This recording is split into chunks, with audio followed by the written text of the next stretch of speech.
তো পয়লা বৈশাখ এখনই মনে হলো যে ভবানী প্রসাদ মজুমদার খুব সুন্দর করে লিখেছেন একটা ছড়া, খুব মজার। এটা ছেলে আমার খুব সিরিয়াস, কথায় কথায় হাসে না।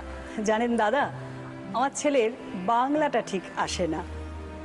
ইংলিশেও রাইমস বলে, ডিবেট করে, পড়াও চলে। আমার ছেলে খুব পজিটিভ, অলিক স্বপ্নে ভাসে না। জানেন দাদা, আমার ছেলের বাংলাটা ঠিক আসে না।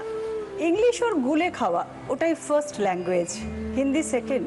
সত্যি বলছি, হিন্দিতে ওর দারুণ তেজ। কি লাভ বলুন বাংলা পড়ে, বিমান ছেড়ে ঠেলায় চড়ে।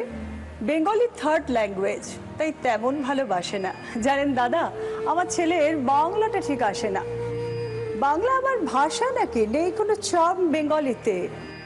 সহজ সরল এই কথাটা লজ্জা কিসের মেনে নিতে।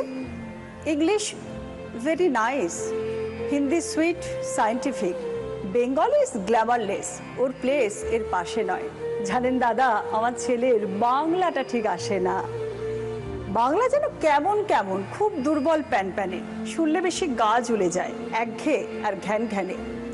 কিসের গরব, কিসের আশা, আর চলে না বাংলা ভাষা। কবে যেন হয় বেঙ্গলি ডে, ফেব্রুয়ারি মাসে না। জানেন দাদা, আমার ছেলের বাংলাটা ঠিক আসে না। ইংলিশ ইজ বোমবাস্টিং, শব্দে ঠাসা দারুণ ভাষা। বেঙ্গলি ইজ ডিসগাস্টিং, ডিসগাস্টিং সর্বনাশা।